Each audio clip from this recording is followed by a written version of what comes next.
He said, the thing that people don't realize about us doctors, like Dick, guy who died, he said, we would do this for free.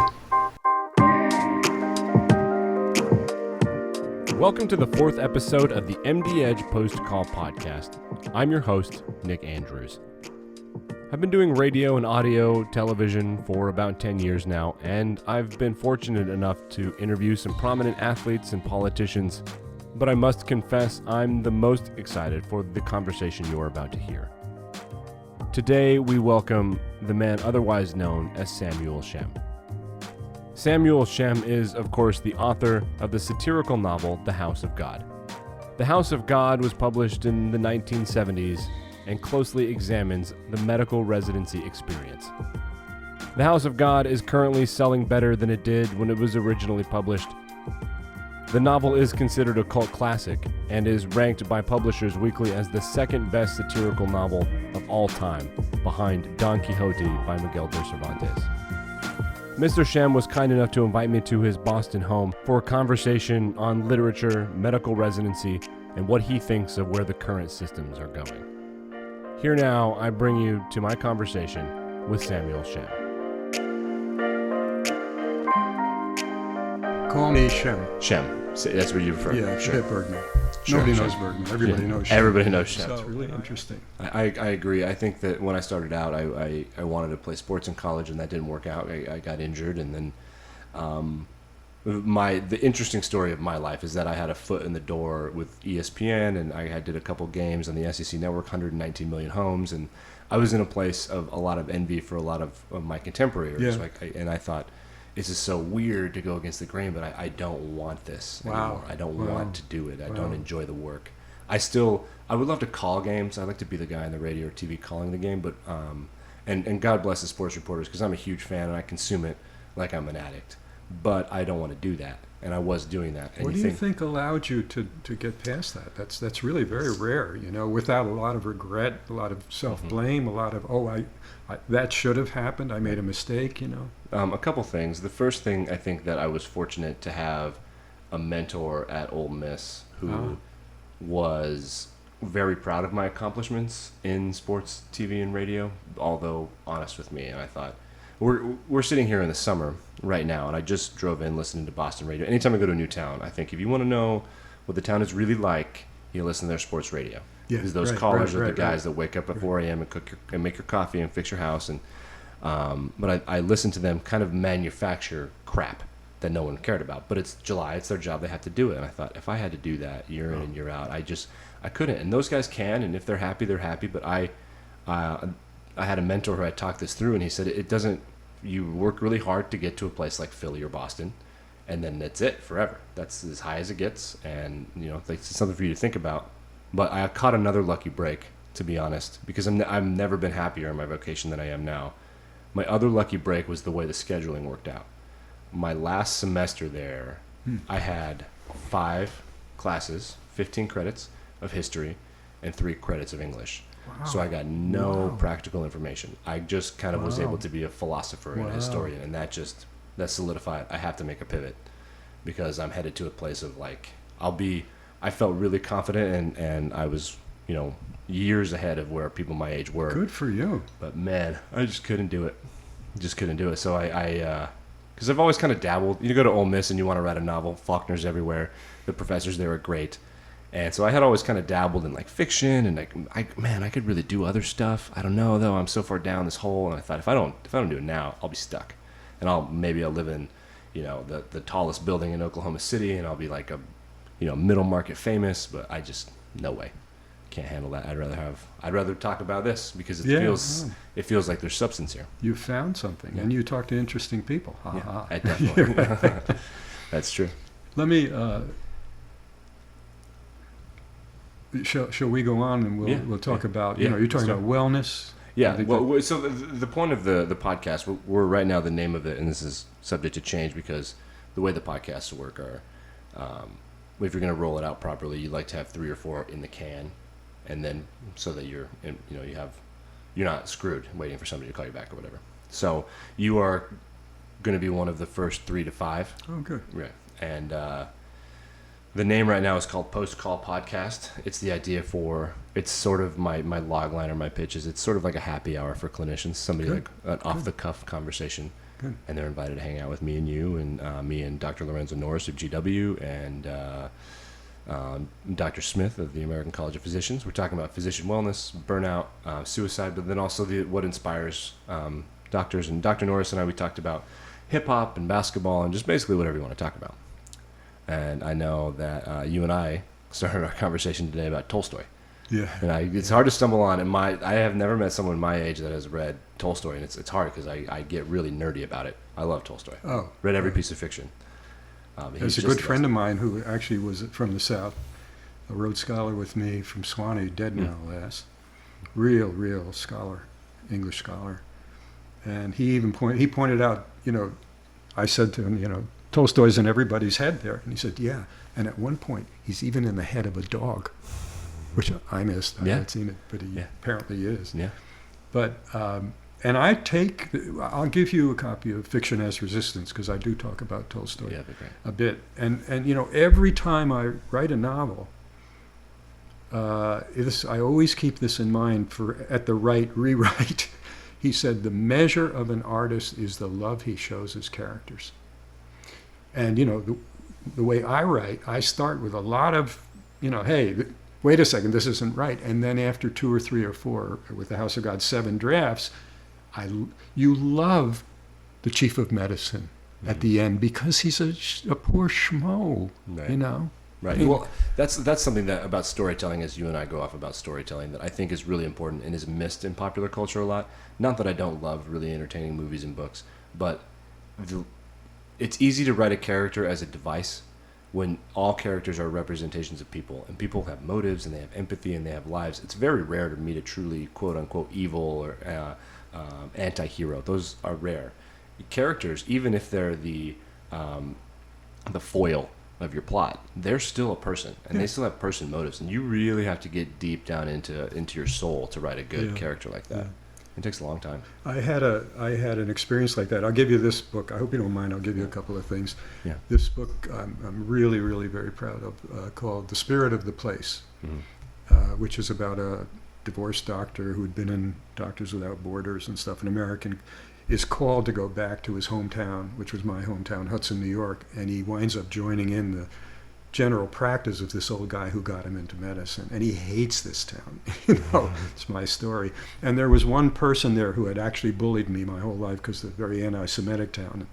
At that point, I was Jewish, identified as Jewish, and in the earlier drafts, I got out all my venom at him.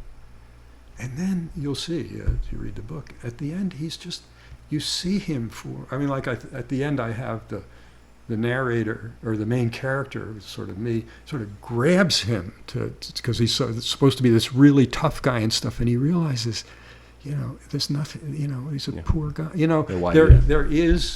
You can be mostly empathic to things. I mean, we're in a situation now with the government that may not be true, but I'd love to talk literature. The only other book I don't know if you've read, but you should if you haven't. It's not far from Tolstoy. Okay.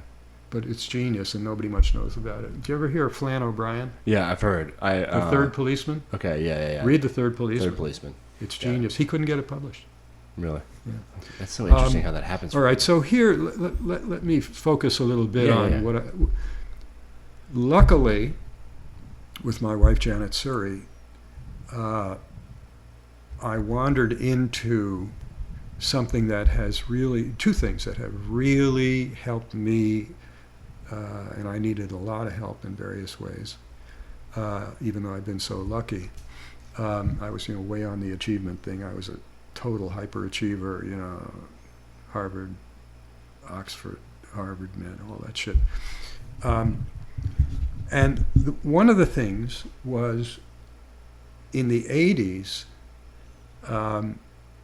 she and I decided to work together. She was a clinical psychologist, I was a writer, but I still had a practice. But we decided to do two things.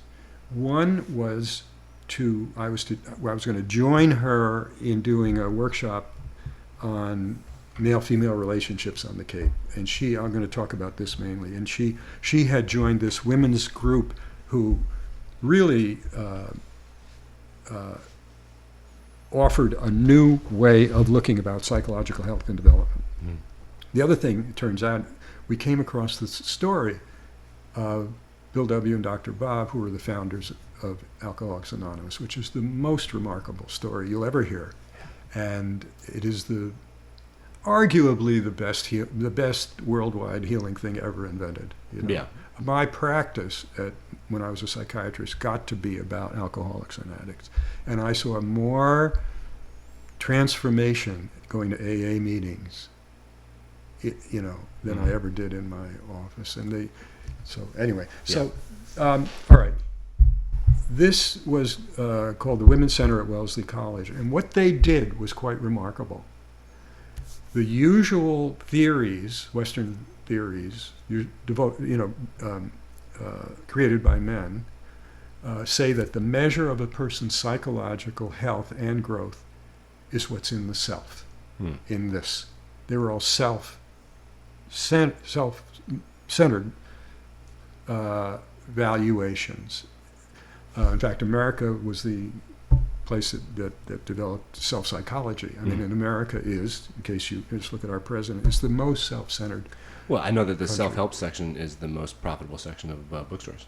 Of what? Of bookstores. Self-help, they make the most money. Really? Yeah. Yeah, right. Well, that's it. It's the dominant culture. One of the things we've found in all of our writing, we wrote a book called We Have to Talk, Healing Dialogues Between Women and Men. Yeah, I almost got that one on audiobook for the journey up here, just so I could get some more study. Yeah. And here's what the women at the Stone Center at Wellesley discovered, was that the measure of a person's psychological health and growth is not only in the self, it's in the quality of their connections, the quality of their relationships. I can measure your psychological health and growth, by the quality of your relationships. Now, when we did these dialogues, the men would say, yeah, but if I go into a relationship with her, I'm going to lose myself. And Janet or I, usually Janet, would say, yeah, but wait a second. Haven't you, when you're in a good relationship with her, feel more yourself, more confidence, more ability to act, powerful? The model of power, for instance, in this culture is in self. Henry Kissinger, God forbid, is a powerful person, right? The model for power in a relational model is, say you're going to lunch with somebody and you don't feel too powerful. Say your doctor, you got to go back and do something hard at the clinic or whatever. You're feeling down, but it's a friend, and you make this great connection. If you make a great connection, 5 good things happen. The first is both people feel more energy and zest when they leave. The second is both feel more self-knowledge and knowledge of the other. Both feel more self-value and valuing the other. Think of it, going with a friend. The fourth is power, which is important in medicine. Both feel all empowered to take action again, enlivened, and finally, both want another lunch. Yeah. But this notion of power is that good connections help you as a doctor. You're a better doctor if you have, if you share power, if you're in good connection, and you feel enlivened by that. It's opposite, really, of the great man with power. So, the how has that really helped me, and everything we write about and everything I write about is informed about that. I said it's about isolation and connection. Mm-hmm. The danger in medicine is isolation. Yeah. And the people who really do well and succeed have good networks. They when they get stressed, or in AA you want to take a drink, they make a call to another alcoholic. When they get stressed, they say, hey, can you listen to me, and hey, what should we do, what should we? And in medicine, I call that the shift to the we, right? And I'll give you one example. Mm-hmm. Using the we, it conquered. Take a surgeon. The old-time surgeons, right, patriarchal surgeons from my youth, say, well, I've done the tests, I'm going to operate on you. The person would say, yeah. Now we're at, that's an IU, which is adversarial, self-other, right? Either or. The intermediate now is I've done the tests, and you can get a second opinion if you want, IU. What if the surgeon said, well, we've done the tests, and let's talk about what we're going to do. Team-based. Let's is a we, us is a we are going to talk about what to do. Now, what that does, it's really interesting, because I've done it as a psychiatrist, as the model. And with patients, this is a try it thing. If you introduce the word we in the conversation there, it concretizes the fact there's a relationship here, unconsciously. There is a we here. What's the reason that surgeons get sued most often?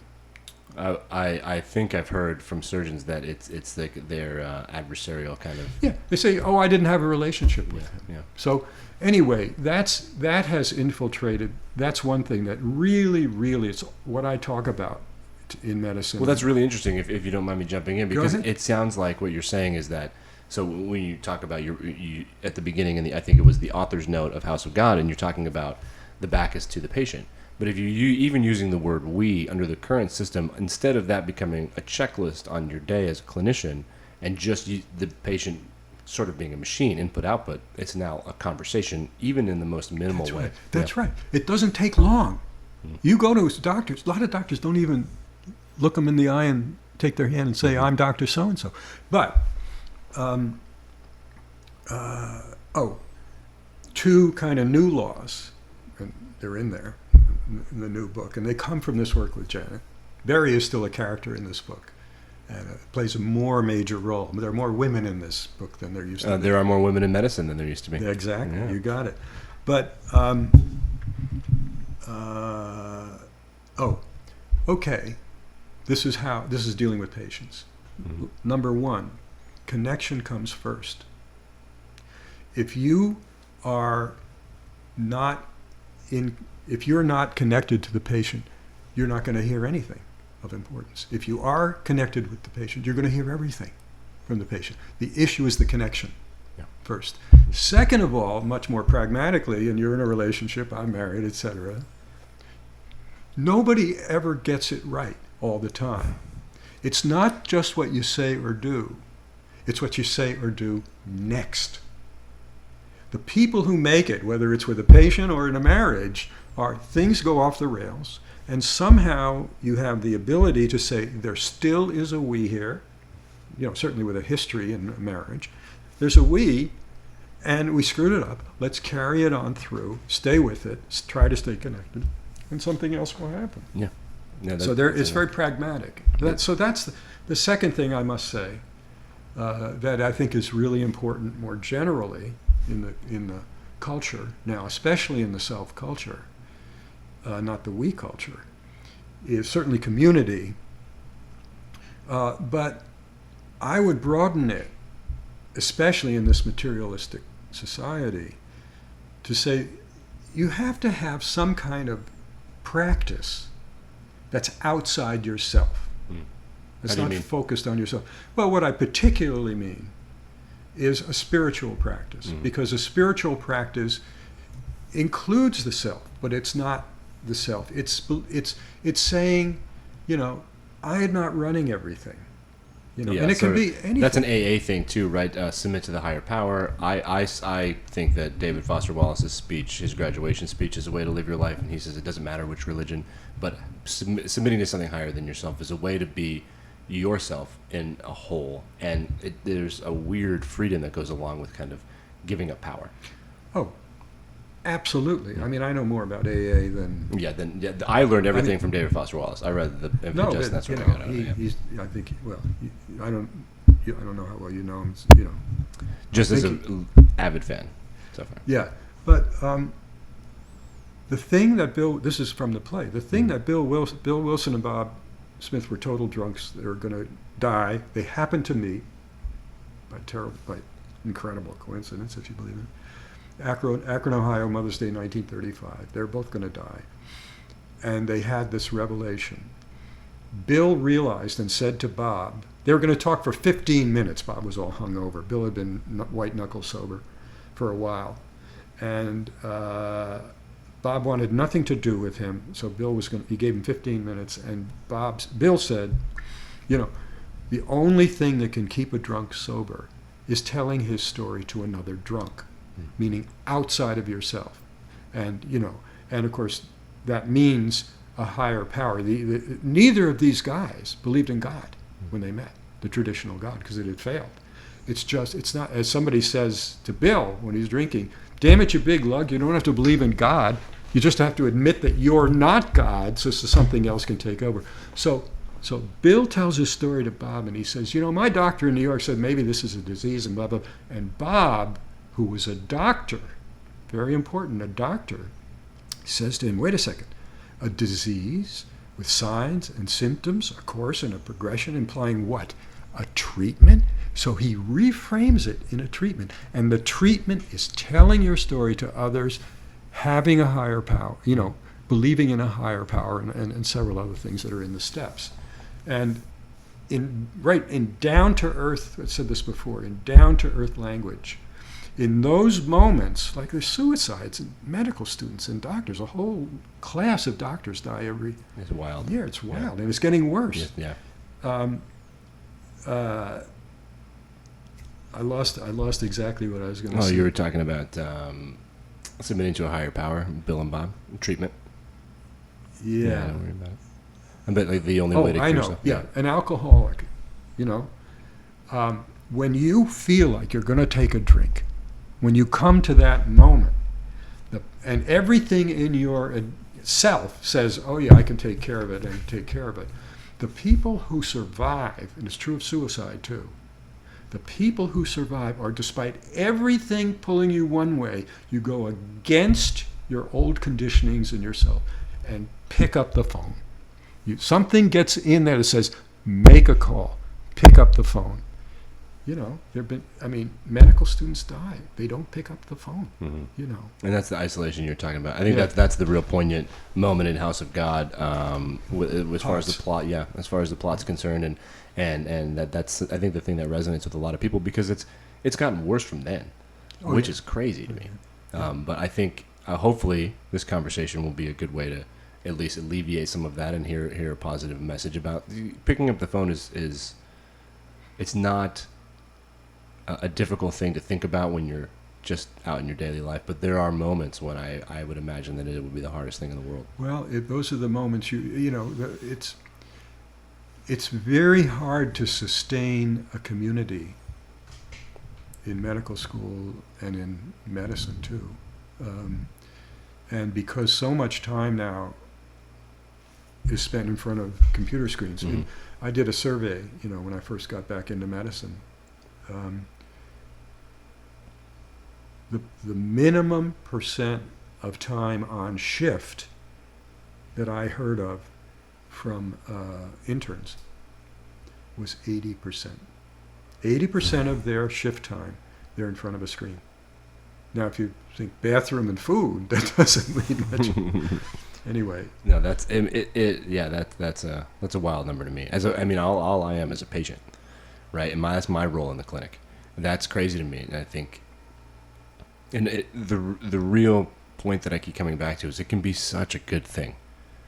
It just isn't. And frankly, look, I think somebody just sent me this. I'm working with a group called Death by 1,000 Clicks. It's a good name. You can look at it. It was an article in the Wall Street Journal about this, and we're interested in these issues, and that's a whole other story. But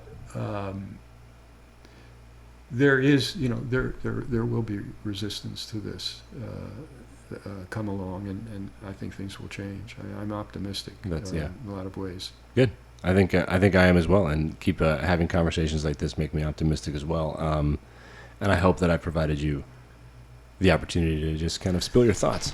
Oh, listen, I've talked much too much. I probably have left out the most important things. Yeah, I always think about that. Even outside my life, or outside of my vocation, when you're driving, I'm like, I could have said this and I didn't. Should text him or something. I do, you can't be a total pessimist and write a novel. it's interesting. This is back to novel writing, because I literally failed my first writing course at Harvard, and this woman kept on getting me. I really wanted to be a writer, but my father wanted to be a doctor. So, and everybody had to take the freshman writing class, And I worked like hard and handed the first thing in, and this woman sent it back. There wasn't a mark on it except see me. Go to see her. Graduate student, of course. Little seminar. She said, "This paper is too terrible to mark. It's below F." And tears came to my eyes. So I didn't start writing all in Harvard. I figured there's one thing I can't be, And but what's come through, I don't know why or where it's come through. I guess it's because going through varying sufferings, and then walking through them. I mean, this is what I talk about in How to Stay Human in Medicine, right? If you don't mind. Yeah. It's sort of a sum up. It's that, everybody suffers. I mean, it's not, you're going to have big sufferings or little sufferings. Part of being human. Yeah. Suffering is not optional. That's the Buddha's, First Noble Truth. I have a Buddhist practice with Jana. The issue isn't the suffering. It's how you walk through it. And if we, especially we men, say I'm going to handle this alone. I'm going to walk through it myself. I'm going to get to the other side. Stand tall, draw a line in the sand, all that bullshit. You're going to spread more suffering around, and you're going to suffer more yourself. Yeah. If you, on the other hand, and this is where it's relevant for doctors, if on the other hand, when you're suffering, you ask for help from others, caring others, which is, and I say to doctors, I say, this is where we come in. We are lucky and blessed to be able to be there at the most suffering times in human beings' lives. That's when we get called in. So that if you can walk through suffering with caring others, like doctors in those cases, you're not going to suffer as much, and you're not going to spread as much suffering around, and maybe things will get better. Yeah. That's the capstone of all of it. Yeah, which is great. I always compare doctors to soldiers and athletes. Like well, at least in this aspect, with soldiers or first responders, you're the ones running into the tornado. Yeah, that's right. That's exactly right. It's noble. And I compare it to sports. What I was going to say is some of my favorite athletes are hockey players and baseball players, and I notice them. A lot of athletes in the media are portrayed as greedy, and it's true, what the market will bear, etc. But if you go to the baseball park, we're in Boston, Fenway, which is an immaculate palace, right? Sure, yeah. But if you watch the look on their faces, they'll be really upset when they make a mistake, and they'll be really happy when they succeed. But I would contend that the vast majority of players that you would see today on the field for the Red Sox and whoever they're playing, they would do it for a tenth of the price because it's what they want to do. And I think the clinicians are similar. I'll tell you a story. I think I may have even put it in Man's Fourth Best Hospital. I went to a funeral of a good friend of mine, a doctor. He had terrible heart disease and family history. It was just a matter of time, really. But he made it all the way through to, God, I don't know, maybe 60 or something like that. And then he suddenly died. Wonderful guy. And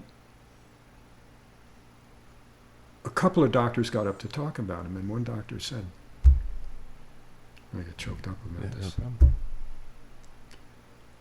He said, the thing that people don't realize about us doctors, like Dick, guy who died, he said, we would do this for free. And that's it. Yeah. Like if you cover my food and my place to live, and I would do this for you. Yeah. So we need to get back to that place. And I'm hoping that I feel as if the ship is turning around a little bit. Well, it's there in every first-year medical school student. It really is. And one of the good things in the system, there are several, because of the House of God, there have been changes in education and residency that are better. We don't need to go into them, but I'm sure people tell me that. And I teach this seminar at NYU Med to, most of them are medical students, some are doctors, already, or FAUSTIP. And you just listen to them. They are full of idealism. They really want to do stuff. Yeah. And the system is really tough on them. Yeah, even I think I mentioned this on a previous podcast, but I really got a sense for the amount of passion when I did my first cancer job, and I woke up early in the morning to interview this French researcher on the phone. And in the first 2 or 3 minutes in the interview, I could tell that I was another thing that he had to do. I was adding to the burnout. But as soon as, and I was scared that I was going to do a bad job, so I did a lot of research, and I started asking what I thought were intelligent questions. And I could hear the motor in his brain get cranked up, and the interview lasted like 50 minutes longer than it needed to because he was so excited to talk about what was going to happen, and he was telling me patient anecdotes, and he's like, this is where the research is. Like, when I went from something that he had to do to something reflecting on what he wanted to talk about, you can see the passion. It was always there. Well, you're a good interviewer. You let people I appreciate talk. that. I talk my head off. I don't usually. No. Oh, well, I appreciate that. Well, we got off on the right foot talking about our favorite author. I'm so glad I run into people who know Tolstoy because I have no one to talk about it with. Well, there's tons of Tolstoy. I don't know how much you've read.